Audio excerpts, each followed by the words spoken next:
Улаанбаатар хотын захирчаар томилогдсон. За мөн тэр өдрөө засгийн газрын ерөнхий сайдын одоо захирамж гарч миний бие энэ ажлаа албан ажилдаа орсон байгаа.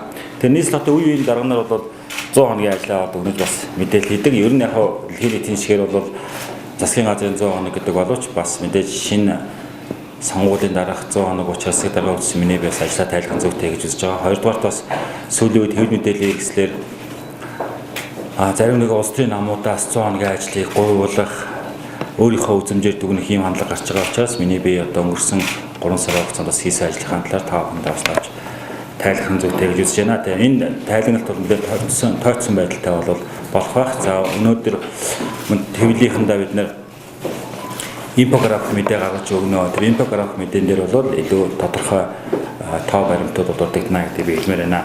За мэдээж шинэ бүтэц, шинэ зохион байгуулалт, шинэ сонгуул явуулж өнгөрсөн учраас цэцэдрийн хамгийн түрүү хийсэн ажлууд мэдээж бүтэц зохион байгуулалтаа хийж түүнийгээ баталж ажилдаа оруулсан явдал юм аа. Засгийн газартай хамт одоо сонгуул явагдаж, хамт томилогдож сонгогдсны хувьд бол засгийн газрын хугацаанаа бол энэ шинэ бүтцээ байгуулж батлуулж энэ бүтцээ бол бүтцийнхээ хүрээнд ажиллаа явуулах нь бол цэцэдрийн бас хамгийн ихний ажил байлаа гэдэг та бүхэнд хэлмээр байна. За улсын хурлаас хурал нийслэлээ сонгогдсон улсын хурлын гишүүд нийслэлийн иргэдийн төлөөлөгчдийн хуралд сонгогдсон төлөөлөгч нартайгаа зөвлөлт тохиолдол зохион байгуулсан. Цаашдаа 4 жилийн хугацаанд энэ улсын их хурлын одоо үндэсний хэмжээний бодлогын төлөв нийслэл хотод ямар асуудлуудыг их хурлаар шийдвэрлэх, за нийслэлийн иргэдийн төлөөлөгчдийн хуралд нийслэлийн иргэдэд төлөөлж сонгогдсон төлөөлөгчдөөгөө 4 жил хэрэг яаж хамтарч ажиллах талаараа зөвлөлт тохиолдсон байгуулсан. Энэ уулзал их үр дүнтэй уулзалт болсон. Урд өмнө бол энэ уулзалт зохион байгуулж байгаа гэдэг та хүмүүс мэдж байгаа юм аа.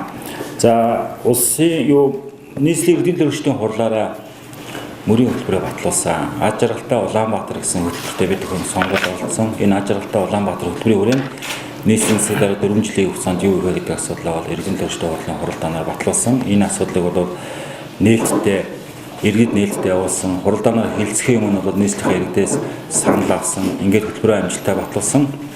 За хөтөлбөрийн хүрээнд эх 4 жилд хийх бас үйл ажиллагааны төлөвлөгөөг бол засгийн дарганы тамирын газар дээр боловсруулаад удахгүй засгийн дарганы зөвлөмжөөр баталгаар явж байгаамаа гэж. За намарт та бүхэн мэдж байгаа сургууль цэцэрлэгийн бүртгэлийн асуудал хөндрөл учруулдаг байсан. Эцэг эхчүүд одоо хонон үнжин дугаарладаг, хүүхд цэцэрлэгт яаж орох вэ гэх асуудал байсан. Энэ дээр бол ажлаа авсны дараах бол бас онцгой анхаарал хандуулж ажилласан. Бид бүхэн ер нь бол нийслэлийн хүүхдийн сургуулийн өмнөх боловсрол хамралттай бол 85% хүргэе гэж байгаа. Нийт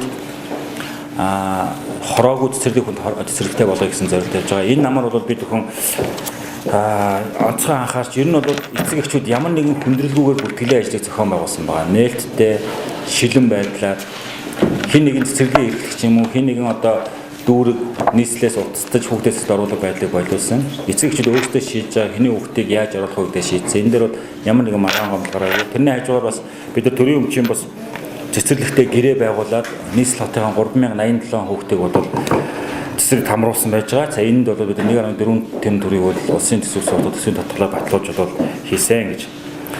За дараачийн нэг одоо хүн рүүгээ чиглэсэн томоохон алхам бол энэ элэг бүтэн сантай хамтарч бид хүн хавдар судалсан үндэсний төвөд элэг шилжүүлэн суулгах шаардлагатай 1 тэрбум төгрөгийн асуудлыг бол шийдвэрлэсэн. За элгийн хавдар өвчнөр өвчилж байгаа улсын хэмжээний нийт хүмүүсийн 50%-ийг бол манай нийслэлийн иргэд эзэлж байгаа.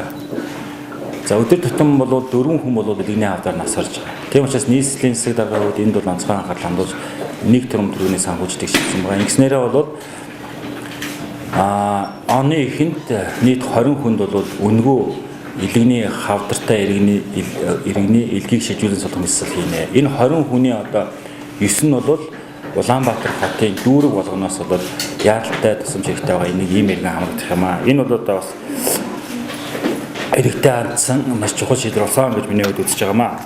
За бүтээн байгуулалтын ажлын хувьд бид нар шаасны нэрмжил 3 дугаар эмнэлэг бол манай үндэсний хэмжээнд 3 дахь шатны тусламж үйлчлэгээ үзүүлдэг томоохон эмнэлэг. Өдөр тутам 7000 орчим хүн ар гэрийнхэн нийт өвчнөд зорддог.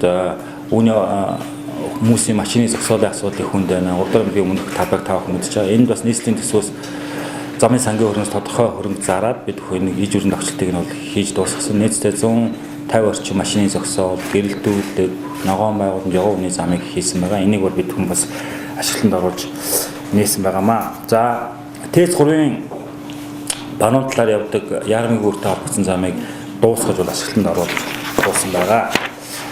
За мөн бүтээн байгуулалтын ажлын хүрээнд бол толгойтын эцэс орбит хүртэл барьж байгаа төмөр бетон гүрийг өнгөрсөн 7 хоногт ашиглалтанд оруулж дуусгасан. За үлдэгдэл хөрөнгө байгаа. Энийг бол бид нийслэлийн 2017 онд төсөв болгож шийдвэрлэнэ гэж хэлж байгаа. Засаг даргын ажлыг авсны дараа бол тулгамдсан нэлээд олон асуудал байсан. Та бүхэн мэдж байгаа сонгуул болох жилийн сургаар бол үндсэндээ нийслэлийн төсөвдөр байгаа хөрөнгө оруулалтын ихэнх зардлыг бол сонгуулийн шоу маягаар энэ тэнд газар авах, суур тавих, шав тавих хэлбэрээр бол тараагаад компаниуд тараагаад дууссан байсан. Концессийн гэрээгээр бол маш олон зүйлийг эхлээд орхисон байсан. Гэхдээ бид хүн бол нийслэлийн төсвөөс тодорхой юмс зохицуулалт хийж бол өвжөлтийн бэлтгэх ханга ажлыг зохион байгуулж тодорхой асуудал шийдсэн байгаа. Ямар ч байсан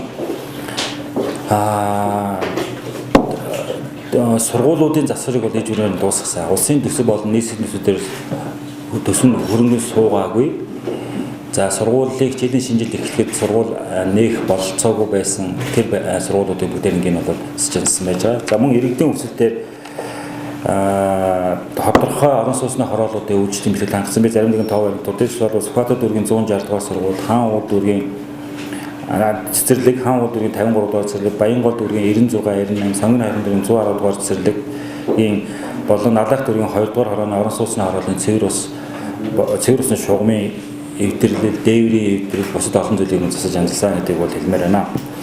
За мэдээд нийслэл хотын амьдралыг бас соёл урлагийн амьдралтайгаар бол амьдралгүйгээр төсөөлж бий. Нийслэлийн амьдрал манай ялангуяа манай Улаанбаатар хотын иргэдийн маань 45% нь бол залуучууд байна. Тэгэхээр энэ хотын хувьд бол соёл урлагийн амьдрал бол зайлшгүй зүйлээ. Энэ хүрээнд бол бид Улаанбаатарын намар гэдэг арга хэмжээ зохион байгуулсан. Энэ арга хэмжээ бол үр дүнтэй болж манай нийслэлийн маань 12,000 гаруй залуучууд ирсэн.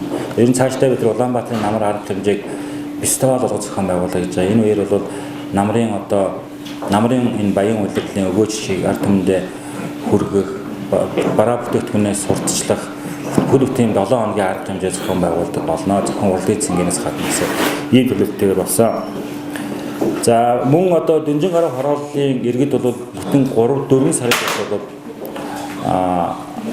халуун усгүй байж ирсэн. Цэвэр халуун усгүй байжсэн. Энэ асуудлыг бол бид бас шийдэж дөнжин гаруй хорооллын иргэдтэй очиж олж энэ асуудлыг шийдсэн байгаа. За өмнөх үед нь бас энэ хорооллын нөлөөр шугам тавина гэдэг иргэдтэй ойлголцоогүй нэлээд маргаа үүссэн. Иргэд бол үүдэн дээр бол хурж ирээд байсан. Тэгээ энийг бол бид бас зохицуулж амжилсан гэдэг хэлмээр байна. За Мишель Экспос намрын ногоо өдрүүдийг хүнсүдэ аж ахуйн хамтран зохион байгуулсан. Энэ бол нэгдүгээр нийслэлийн иргэдийг намрын өдрөд хүнсний ногоо өдөө газар тариалан бүтээгдэхүүнээр хямдхан хангах. Энэ арга хэмжээ нөгөө талаас бол тариаланцаа дэмжих томоохон арга хэмжээ болсон гэдгийг та бүхэн хэлмээр байна. За намрын догчлолтын ажил Улаанбаатар хот бол ногоон хот болох зорилт тавьж байгаа. Энэ ажлын хүрээнд бид хүмүүс бол догчлолтын шинэ концепт боловсруулсан байж байгаа.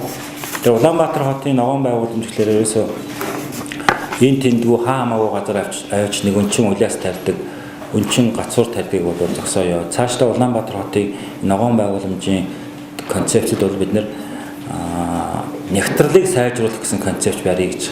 Нягтралыг сайжруулах. Хоёрдугаар хамгийн сүүлийн үеийн технологиор шилжүүлэн суулгахын технологи баримтлаа гэж үзэж байгаа. Бид нар ялах одоо юу гэдэг нэг настай, 2 настай наарс гацуур авцраа тэрний уралтыг хүлээх юм бол 50 жил хүлээх болно. Түүнийг одоо 3 метртэй болохыг хүлээх юм бол 50 жил хүлээх болно. Харин ойг сэргийжүүлэх маягаар шинжлэх ухааны үндэстэйгээр бол мод шилжүүлэн суулгах юм бол яг 1 жил дотор 2 жил дотор тийм ногоон байгууламжийг бол 2-3 дахин нэмэгдүүлэх боломжтой. Тиймээс энэ концепцийн дагуу бол ногоон байгууламжаа нягтруулах ийм арга хэмжээ авч байгаа. Та бүхэн анзаарсан бол төв цэцэрлэг, ордны 2 тал, 2 дугаар эмнэлгийн урд тал бусад газрууд бид дандаа юм нягтруулах маягийн арга хэмжээ авч байгаа. Энэ арга хэмжээг бол эвэлжүүлж хэрэгжүүлнэ. За мөн шинэ нэг зүйл Улаанбаатар хотын донд бол 17 км урттай төмөр зам өнгөрдөг. Төмөр замын хоёр талаар бол хамгаалтын хайс байдаг. Тэгээ Улаанбаатарын дундуур байгаа төмөр замын хоёр талаар бол бид нар улаасан төгөл бий болгоё гэж байгаа. За компаниудаа гэрээ хийгээд 1.5-аас 2.5 метрийн өндөртэй улаасыг бол энэ 17 км замын дагуу 8,000 шиг улаас тарих ажлыг бол энэ намрын тогтчлолтын хүрээнд эхлүүлсэн. За энэ ажлыг бол компаниуд өөрсдөө 3 жилийн хугацаанд хариуцсан. 3 жилийн хугацаанд ургалт ашиглаж хариуцсан. Тэгээд энэ ер нь бол 4 жилийн дараа гэхэд бол манай Улаанбаатар хотын дундуур ийм ногоон ойн зурус бий болно. Энд бол зөвхөн маш хурдан ургалттай яг нутгийн улиас болон хайлаасыг тарихаар ингээд төлөвлөж ажил эхлүүлсэн байгаа гэдэг та бүхэнд хэлмээр байна. За мөн богд хаан уулыг бол бид нар шинэ концепцээр ашиглах хүчтэй байгаль орчны яамтай ярьж байгаа. Ер нь богд хаан уулын зарим хэсгийг чөлөөлүүлээд нийслэлийн иргэдийн аялалд амар зугаалгын бүс болох хүчтэй. Богд хаан уул гэдэг бол хэн нэгэн одоо сайдын юм уу даргын захирамжаар тодорхой газрыг нь хүмүүс эзэмшиж байдаг биш. Харин нийтийн эзэмшил зориулсан талбайг нэмэгдүүлэх хэрэгтэй. Тийм учраас богд хаан уул руу одоо аяллаа явган зам тавих, аяллаа дугуйн зам тавих, автозамуудыг өргөжүүлэх энэ чиглэлээр богд хаан уулаа бол энэ сая 300 мянган зориулсан аялалд амар зугаалгын бүс болох энэ шийдлийн хүрээнд бол бид хүмүүс эхний ээжинд зайсан баруун ширээтийн хоорондын аяллаа 3.6 км замыг олон улсын жишээнд зохицуулсан байгаа. Тогтжуулсан ажлыг хийж нээлтнийсэн. За эх жилүүд бид нар Шингэлтэй, Сонгон, Баянзүрх хайрханд бас ийм замуудыг хийж тогтжуулна гэж та бүхэнд хэлмээр байна. За зөвшөөрлгүй барилгын ер нь Улаанбаатар хотод зөвшөөрлгүй барилга эхэлдэг явдал хавтгай болсон байсан. Ер нь эхэлчээ тэгээд эдгээр яаж чадахгүй тэгээд дараа нь барай үргэлжлүүлнэ гэсэн маягаар бол эхэлдэг байсан явдал далсан зогсоох юм шийдвэр гаргасан. Цаашдаа Улаанбаатарын зөвшөөрөлгүй барилга эхлэхгүй зөвшөөрөлгүй эхлээд иргэдийн амгалан тайван байдал эсвэл бусдын одоо арх ашиг нөлөөсөн байгуул энэ барилгуудыг бол буулгах ажлыг эхлүүлнэ. Эхний хоёр барилгын шийдвэр нь гарах шатнд явж байгаа. Цаашдаа бол энэ ажил дээр бол ажлын хэсэг гарч Улаанбаатар хот зөвшөөрөлгүй эхэлсэн. За бусдын одоо байрны цон хаалгыг үүдийг гарц хааж барьсан барилгуудыг зэгцлэх ажлыг хийх бол ажлын хэсэг байгуулж ажилласаа гэдэг та бүхэнд бас хэлмээр байна.